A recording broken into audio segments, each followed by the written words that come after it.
Congressman Devin Nunes of California. Congressman, thank you so much for joining us. Now, this past week, we saw President Biden head overseas for the G7 summit. It appears to many people that the president doesn't appear to recognize the fact that the nature of warfare has changed. Russia has attacked the homeland, and he's effectively playing this game of pin the tail on the donkey while the Russian government is running roughshod over America and compromising our security, even though they don't want to admit it.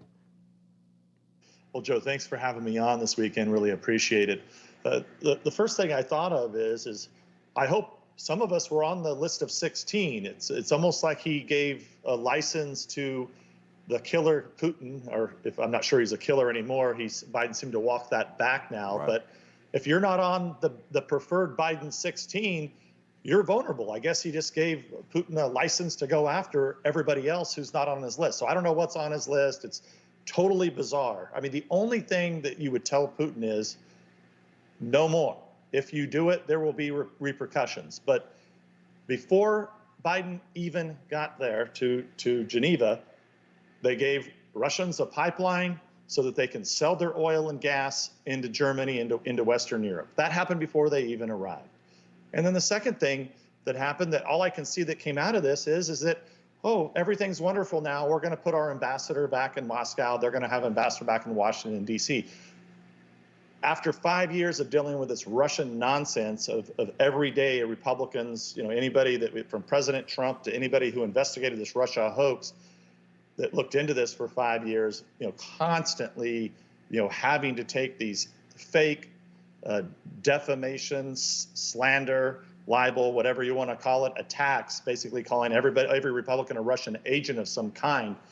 It's just a joke. It's just a joke that this is what would happen. I mean, the guy, never denied that they were responsible, or that the Russians, somebody in Russia cyber attacked this country, not once but twice, at least that we know of, and nothing happens. But they, play patty cake and sing kumbaya, and the ambassadors are back in.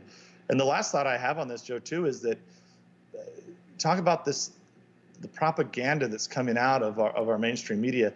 They can't even find 3 or 4 sentences that they can put together that would match the Joe Biden fancy Time magazine cover with his little glasses on. They can't even find 2 or 3 sentences they put together for their propaganda machine that they own. It's really incredible.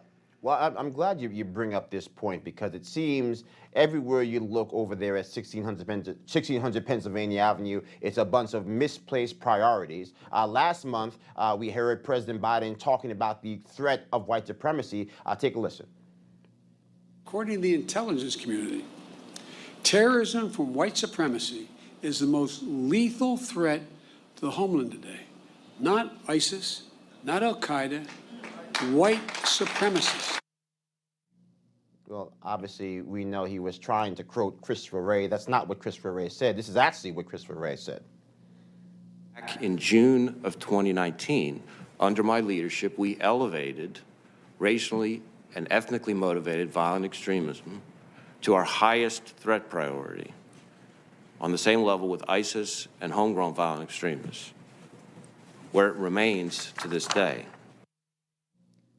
So obviously the president seems to be confused, or maybe he's not confused, because every policy they seem to pass is driven through the patina of racism.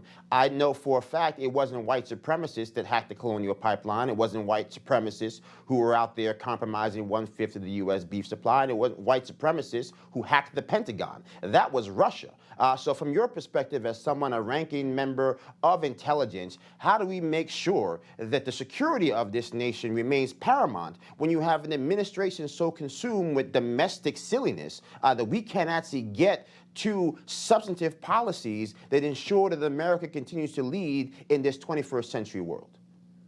Yeah, I like your term domestic silliness, because it really is silly, but at the same time, Joe, it's very, very dangerous, as you're pointing out. So both of those clips that you played are wrong and dangerous. Number one, somebody in the White House has told, and this is their fake news narrative that they're putting out to their propaganda machine, which is 95% of the media, they're putting out there that white supremacists are the most important thing. And so it's the biggest danger we all face today.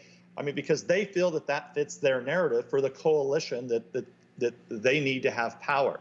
But also, Director Wray is also way off point, too. I haven't seen any evidence whatsoever to what he even said there, that this is now needs to be at the highest threat level. It doesn't make any sense. I've seen, no evidence of that, when clearly, as you point out, we're facing weekly cyber attacks.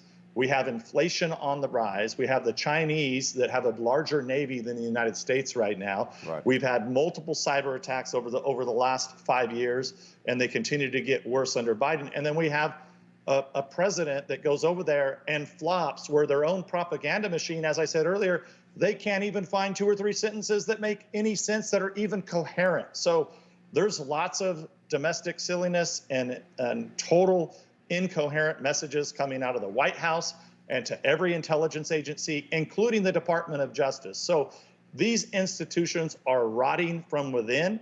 You have half of America that no longer trusts any of them.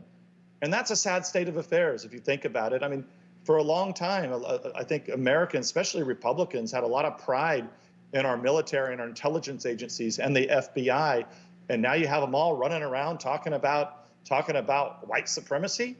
I mean, look, I'm from California. We were never a slave state.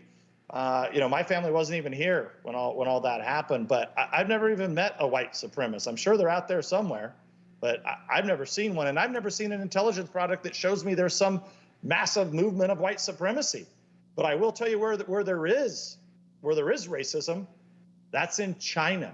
In China, right. The Chinese are very much racist, and they're killing and murdering and enslaving people there, and you almost hear nothing about it. I can't wait.